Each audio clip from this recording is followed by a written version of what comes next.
está com uma convidada mais que especial, uma parceria aqui, sucesso, que é a Fátima Céu.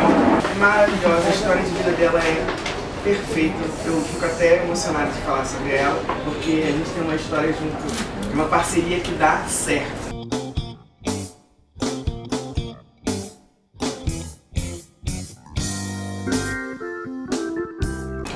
E hoje, a nossa aula, ela não é baseada na receita.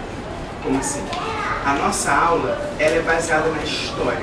Ela é baseada na filosofia do que esse prato significa para mim, que sou um cozinheiro, sou um chefe, e para ela, que é uma pequena agricultura orgânica e a sua plantação, literalmente, da terra do seu prato. O produto final, que são os comensais, que são vocês. Que existe uma filosofia entre a plantação e o produto final, que é para chegar para vocês. E esse espaço de tempo que vocês têm que saber como é que essa história funciona.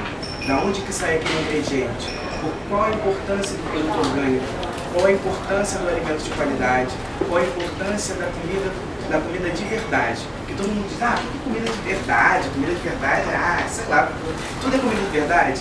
Não. Comida de verdade é uma filosofia que a gente vai apresentar para vocês hoje. E o nhoque, ele é um produto final de uma história de preceitos, de família, de cultura, de trabalho, sério, enfim. Vai ser uma aula alegre, mas eu quero começar contando um pouquinho da minha história. Eu me chamo o chefe Joaquim Aguiar, sou formado pela IBMR, fui no Museu da Faculdade. Me formei, já tenho uns 3, 4 anos. Saí da publicidade, saí do teatro e me joguei na gastronomia. Cheguei no segundo período não sabendo o que eu queria fazer da minha vida. Porque eu falei, gente, cozinha não é o que eu quero. Eu não quero cozinhar. Então eu não me via na cozinha. Eu não me via trabalhando mais de 16 horas num lugar quente, em pé, com faca, fogo, pressão, todo mundo tentando puxar seu tapete. Até que eu comecei a ver a história da alimentação. O estudo do ser humano e a antropologia alimentar, que é o estudo do ser humano através da alimentação, através da história. E aí eu entrei numa empresa chamada Colato Gourmet, que era a empresa da Flávia Quaresma, chefe Flávia Quaresma, com o marido dela. E essa empresa era uma empresa de pesquisa na gastronomia que me deu uma abertura tão grande de conhecer tanta gente, de fazer tantas coisas, que eu conheci os ecochefes. E com ele eu conheci a Fátima Céu. Eu fazia tapioca por essa empresa que era os ecochefes. E a Fátima Céu era uma das expositoras das feiras orgânicas de Botafogo. Na época só tinha essa feira orgânica. E eu, jovem, 21 anos, fazendo nada, conheci a Fátima, falei, cara, que maneiro pra caramba, não conhecia. Sou de Campo Grande, não conhecia nada de Barra, Copacabana, Botafogo, sabia nada, sabia nenhum restaurante, sabia nada. Tanto que meu primeiro dinheiro de salário, eu fui comer em todos os restaurantes possíveis para poder aprender. Porque eu queria aprender, eu tinha que aprender. Eu era uma pessoa antenada, mas eu não tinha dinheiro para isso. Porque a gente tem que trabalhar para conseguir dinheiro, as coisas são complicadas. Ainda mais que mora em Campo Grande, é tudo muito difícil. Não existe restaurante em Campo Grande. Agora sim, mas naquela época não existia. O Outback chegou lá, nem chegou ainda. Mas Madeiro chegou agora, com uma filial do Barra Shopping. Então eu tinha que pesquisar, eu tinha que saber. E aos poucos eu fui vendo o trabalho da Fátima, a gente se desencontrou, e depois a gente se encontrou de novo na faculdade, e ela pôde ver um pouco do meu caminhar, do meu crescimento em cada restaurante que eu já passei, e ela crescendo junto também, porque ela, no trabalho dela, crescendo, batendo em portas, enfim, essa é um pouco do início da minha história. Agora eu vou passar a bola para ela, e gente, eu vou começando a fazer as coisas aqui, só que esse nhoque, ele não é um nhoque normal. O nhoque normal que a gente compra na máquina, sabe o quê? É assim, não é verdade? É um nhoquezinho tradicional. O nosso é um grande nhoque. O que é um grande nhoque? É um nhoque grande, recheado e num formato diferente. Porque o que é o grande nhoque? O que eu queria representar como um grande nhoque? Eu queria fazer um prato automatizado, mas que é um prato que é de família, que leva tradição, que leva amor, que leva tempo para fazer e que leva família para fazer. Você fazer um nhoque, eu não vou, 10 minutos eu faço nhoque. Não, nhoque você tem que estar com uma família. A filosofia de fazer nhoque é você estar com a família junto. É você pegar o seu neto, você pegar o seu filho, você pegar o seu esposo. Vamos fazer nhoque? Vamos. E todo mundo está à mesa para cozinhar. É isso a filosofia do nhoque.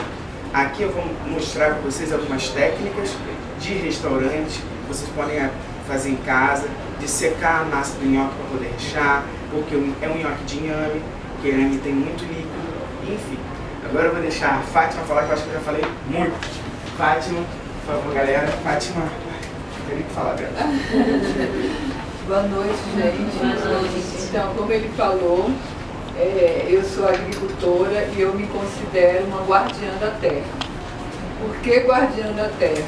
Porque eu tenho um cuidado e um respeito muito grande pela terra, porque a terra, ela é vida.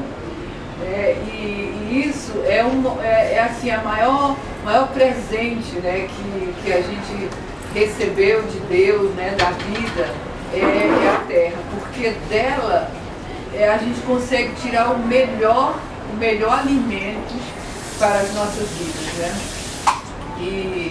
E a minha história, né, eu não nasci agricultora, eu me apaixonei pela agricultura, eu era professora de história e de repente não é que deu uma louca, mas as pessoas achavam que eu estava ficando meio maluca de deixar um trabalho que eu morava em São Paulo, uma coisa certa, e me aventurar, que eu vim morar em Petrópolis, casei com um carioca, aí tive 2 filhos e não queria uma vida, eles trancaram no apartamento. Eu resolvi procurar uma casa e fui procurar justamente em uma região rural. E lá só tinha agricultores e orgânicos. Então eu disse, olha, vamos fazer uma troca, eu quero trabalhar, não quero receber, eu quero aprender como é mexer com a terra, eu quero entender tudo. E assim eu fiz, e assim começou os meus passos com a terra, né? Assim, o meu amor pela terra. E isso foi muito importante porque os meus filhos estavam pequenininhos ainda. Aí eu alfabetizei eles lá nas minhas terras e eles cresceram junto com a gente, né? Eu conseguia assim, uma coisa maravilhosa, eu trabalhava em casa e tinha os meus filhos ali perto comigo. Quem não quer isso, né? Você não tem que sair, ter filho e deixar uma pessoa criando seu filho. Então eles ficaram ali perto da gente e aí, só que há 20 anos atrás, trabalhar com orgânico era muito difícil. As pessoas não valorizavam, as pessoas não entendiam.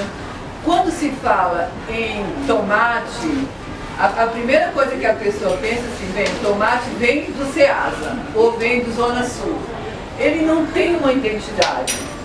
Então, para você começar a mostrar para as pessoas que esse tomate é da Fátima, que é agricultora, que planta lá em Petrópolis, no Brejal, e que traz até aqui.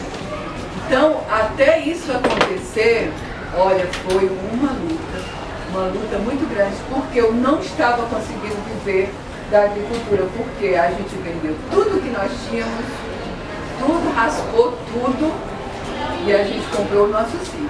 Então a gente encheu o sítio de planta. E a terra, olha, ela é maravilhosa, ela vai dando tudo. E onde vender, quem vai comprar, nossa, foi assim.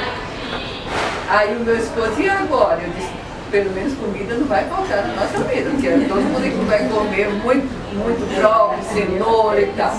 Só que os pequenos agricultores estavam na mão dos atravessadores. Aí, essa é a grande tristeza, né? Se você não tem aonde vender, vai para a mão do atravessador. Aí eu disse, não é possível. Então o atravessador, ele compra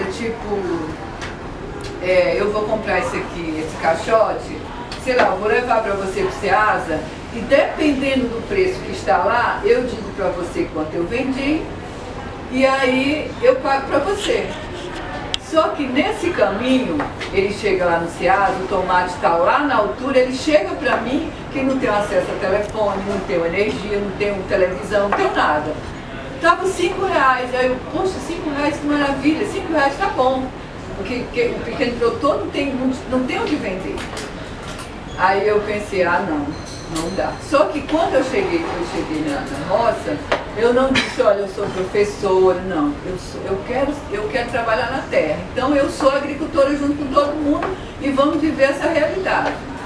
Aí eu pensei, não, eu tenho que mostrar para os agricultores que a gente pode viver na terra e pode sair da mundo atravessador.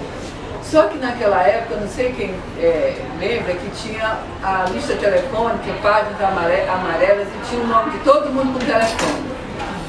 E nesse sítio que eu comprei, era o único telefone que tinha, era lá na minha casa, porque a gente fez um investimento, puxou, gastou uma grana para poder na época não era Oi, era outro nome. Para levar e comprou uma nota. Aí eu peguei essa lista, ligava para todas as casas de Petrópolis. Olha, eu sou agricultora orgânica, você quer ganhar uma cesta? Todo mundo quis ganhar a cesta. Mas depois ninguém quis comprar. Só que, né, como eu sempre digo, tem quantos homens aqui? Os homens são mais fraquinhos, né? Então logo, ai meu Deus, ficam deprimidos e tal. E eu, calma que a gente vai conseguir. No meio dessa história, eu conheci um chefe. Isso é a grande importância, né? Um cozinheiro. Aí eu liguei para ele e disse, olha chefe, eu sou agricultora aqui no Brejal. Você já ouviu falar Brejal? Brejal? Porque ele é do Rio. Não sei nem que lugar é esse, eu digo, olha, é um lugar maravilhoso, eu planto coisas lindas e maravilhosas. Posso levar aí? Pode. Eu digo, olha, mas é orgânico. Aí ele disse, olha, aqui eu não posso comprar, mas eu estou abrindo um restaurante no Rio, que chama Local. Se você quiser apresentar o seu produto lá, você pode armar sua tenda lá e mostrar. Aí tinha Sítio do Moinho, Marcos Palmeira e eu. Sem estrutura, sem carro, sem nada. Aí, primeiro meu esposo não queria ir até lá. Eu disse, eu vou de ônibus lá no rapaz, eu vou no chefe, e o chefe queria ver os produtos. Eu disse, você não vai? Pois eu vou de ônibus, vou botar tudo aqui e vou levar. Aí ele, mas a gente não tem um carro. Eu disse, quanto que sobrou algum dinheirinho ali? Aí a gente tinha tipo 4.000. Então eu disse, eu vou andar por aqui, eu vou achar um carro para comprar de 4.000. Pois não é que eu achei um Gol, daqueles bem antigo, só que era bem velhinho. Aí ele disse, esse carro não chega no Rio. Eu disse, como é que tu sabe? Vamos ver. E aí eu disse, vai dar certo. A gente botou as coisas tudo, olha, a gente colheu as melhores, o espinafre chega, brilhava, a cenoura era docinha. Eu cheguei lá com os meus, e levei os meus filhos, tudo pequenininho, saíram de madrugada. A gente a gente levava tudo no isopor, eu fiz uma caminha, botei os dois lá atrás, eles são guerreiros. E aí desci a serra, cheguei toda feliz, montei tudo quando fiz as coisas do sítio do Moinho do Marcos Palmeira, com a mega estrutura, o caminhão chegando, eu no meu bolzinho. Aí, sabe quem ganhou? Para vender no local? Eu. Com meu bolo. E foi aí que eu acabei, que a minha produção foi só para esse restaurante. Tudo que a gente tinha plantado, a gente entregava tudo desse restaurante. Aí, enfim, aí eu sei que eu comecei, esse chefe fazia eventos nas casas e as pessoas começaram a conhecer o meu produto e eu comecei a fazer entrega nas casas no meu Gol. Aí a gente foi crescendo, eu fui conhecendo a Roberta, o Claude, aí eu comecei a ficar na porta dos restaurantes, porque era muito difícil, gente, vender orgânico, ninguém queria comprar. Aí eu ficava, eu dizia para o meu esposo, olha, eu vou dormir na porta do cereiro, porque eu quero falar com a dona Rosa, que é a dona. Eu saía pesquisando o nome dos donos dos restaurantes, eu não queria falar com o comprador. Eu vou esperar ela lá na porta para eu mostrar o meu produto para ela. E aí foi assim, aí eu fui entregando vários restaurantes, estava tudo muito bem, maravilha, com parceria com o Claude, com a Roberta, aí o Claude divulgava o meu produto em todos os lugares que ele ia. Quando estava tudo bem, 2011, veio aquela tempestade em Petrópolis, que levou tudo. Eu perdi, eu tinha 5 campos de futebol, fiquei com um.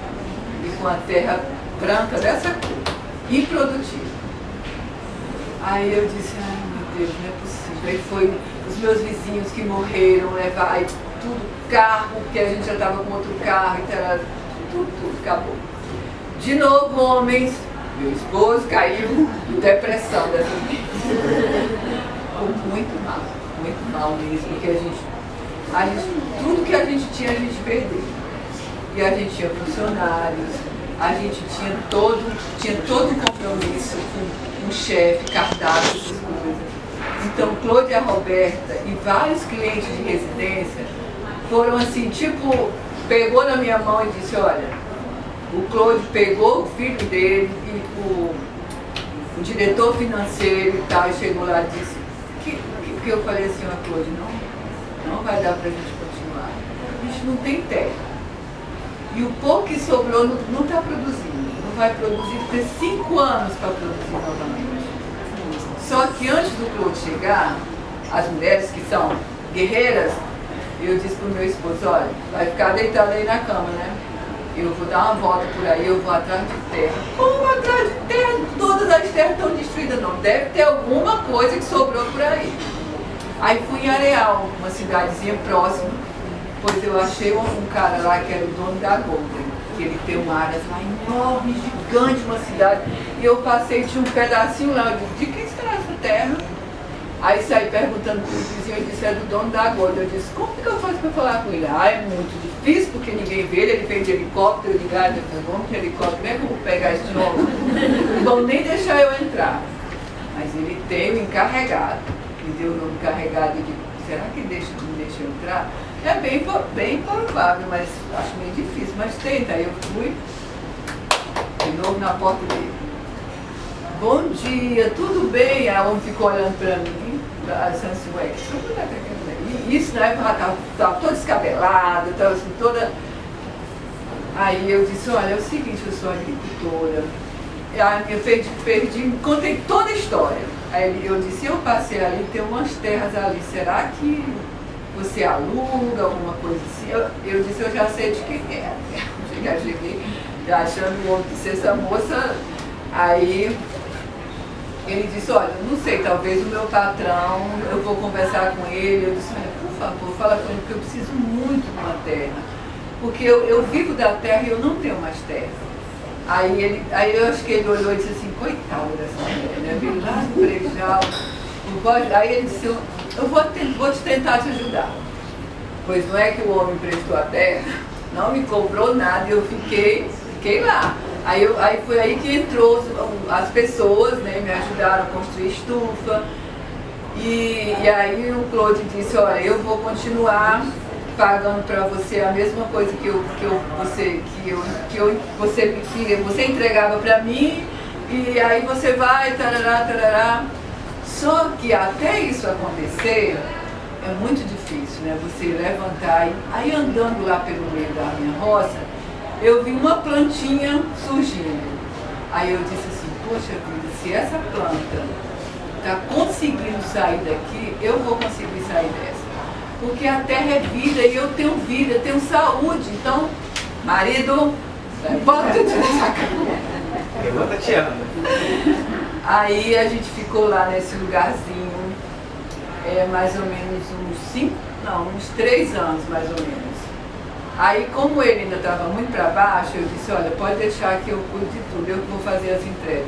Aí eu aluguei um carro, e aí eu fazia as entregas. Eu saía de madrugada sozinha, com o carro cheio de coisa para entregar as coisas, e eu vinha com sono e eu gritava dentro desse carro, cantando bem alto, pareciam birutas.